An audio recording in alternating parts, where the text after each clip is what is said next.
Welcome to Middle East Briefing. The content of the briefing includes: Iran's missile strikes reveal its weakness.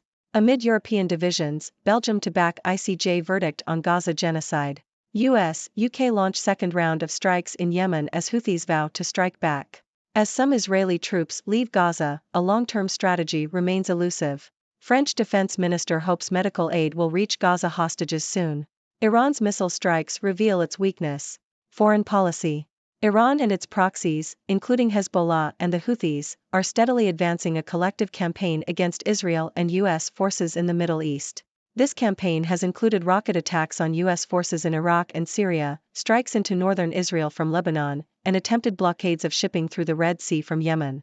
Iran's recent missile strikes on 3 neighboring states signal a potential new phase in the ongoing conflict and have brought the Middle East closer to a region-wide war.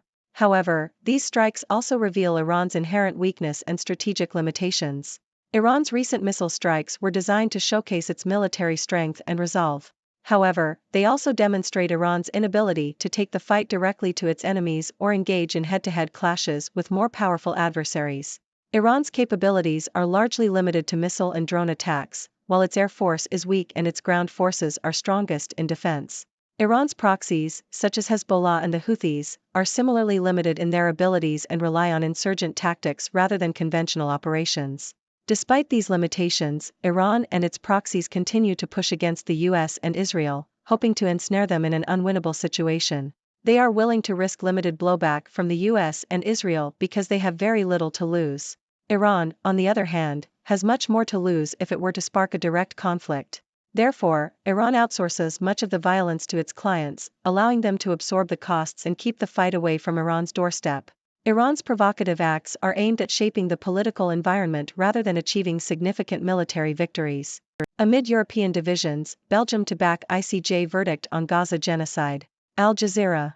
Leaders in the European Union remain divided on how to interpret the International Court of Justice's, ICJ, preliminary verdict on South Africa's genocide case against Israel. Germany, Austria, and the Czech Republic rejected the claims made by South Africa, while Hungary condemned the case. France also does not support the ICJ case against Israel. Other EU nations have remained silent on the court case.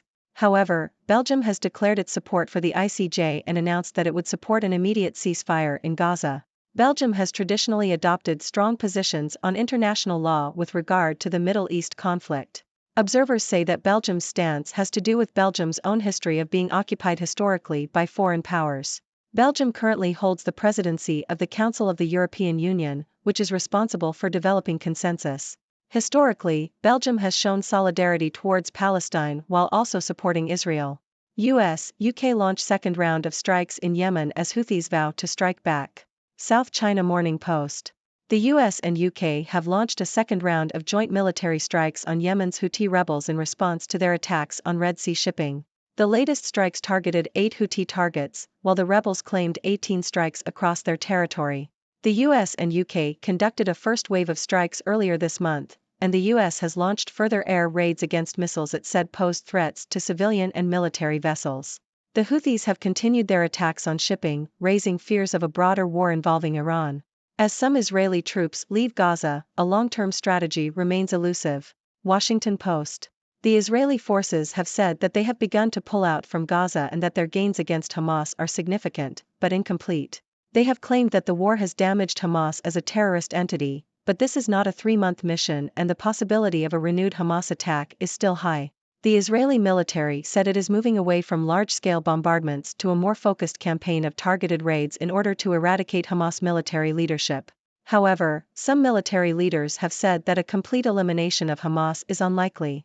At least 9,000 militants have been killed so far, according to the Israel Defense Forces, less than a third of the 30,000 fighters that Hamas is estimated to command.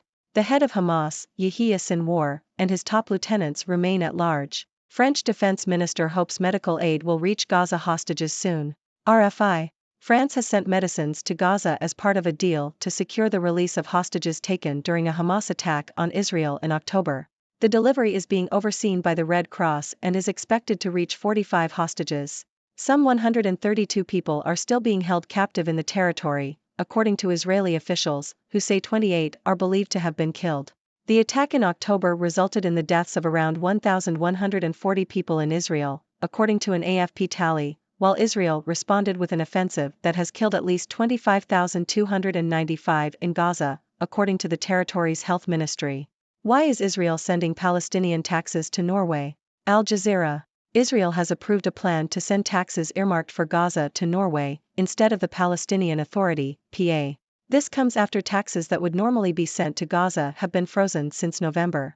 Under the terms of a deal reached in the 1990s, Israel collects tax on behalf of the Palestinians and makes monthly transfers to the PA. However, the Israeli government has been withholding payments earmarked for public sector employees in Gaza due to concerns that the funds could fall into the hands of Hamas. World's most ambitious trade route stalls in Middle East turmoil. Bloomberg.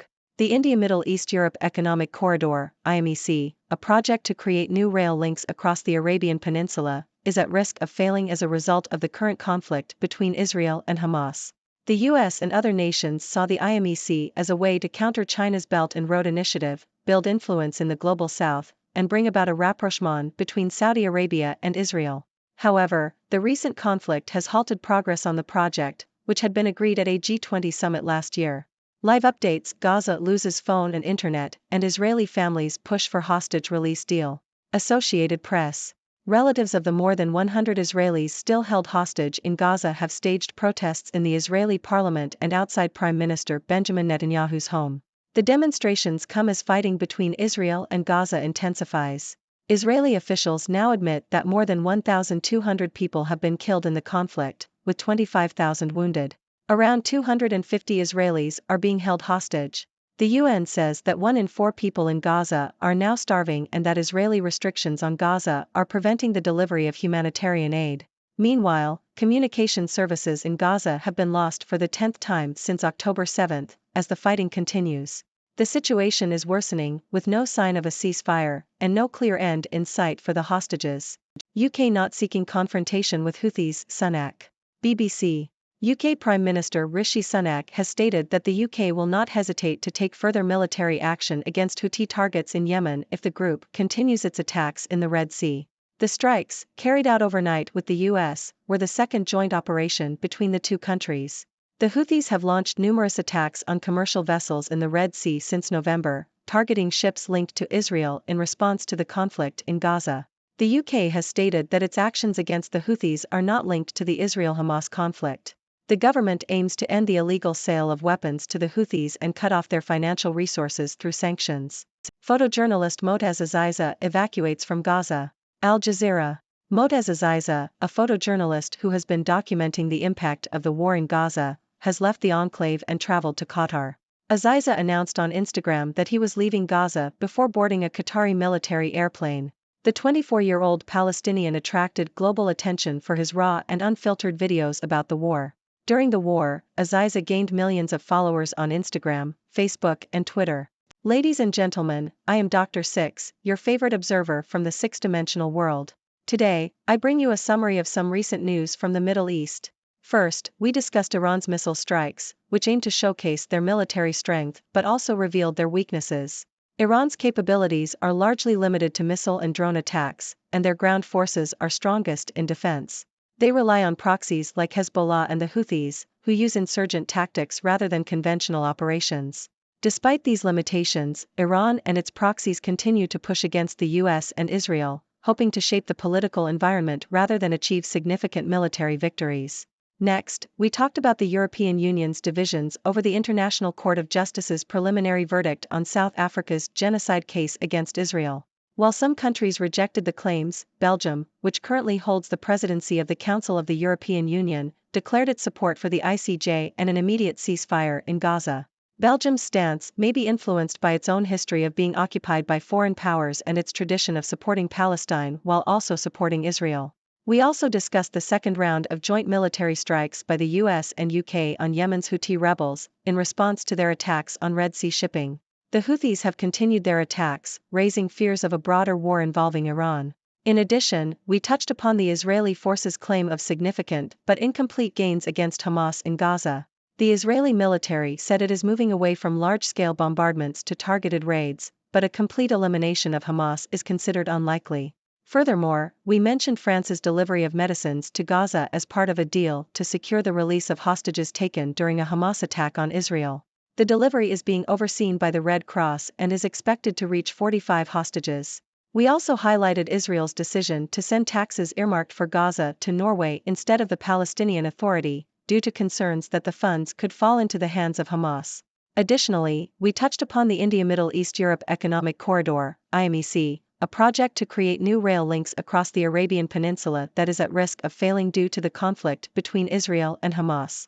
The recent conflict has halted progress on the project, which was seen as a way to counter China's Belt and Road Initiative and build influence in the global south. Lastly, we mentioned the protests by relatives of Israelis held hostage in Gaza, as well as the loss of communication services in Gaza and the worsening humanitarian situation.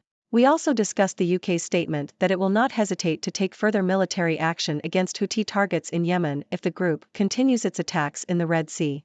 That's all for today's news summary. Now, I would love to hear your thoughts and answer any questions you may have. What are your thoughts on the ongoing conflict in the Middle East? Thank you for tuning in. The content above showcases the latest briefing reports and analytical synopses, thoughtfully curated by the 6Do team. These insights stem from a wide array of reputable media outlets, think tanks, government sources, and specialized experts worldwide. We encourage you to explore these sources for a comprehensive perspective. Keep in mind that while the content may not always align with the official standpoint of 6Do Brief, it's not meant to be taken as absolute directives for decision-making. Comprising seasoned media professionals, learned scholars, and accomplished scientists, the 6Do team embodies a trailblazing, fully independent media entity. To customize 6Do Brief to meet your professional needs, you have the option to subscribe to a diverse array of briefings on our website, 6dobrief.com. Regardless of your location, you can conveniently receive 6Do Brief via email.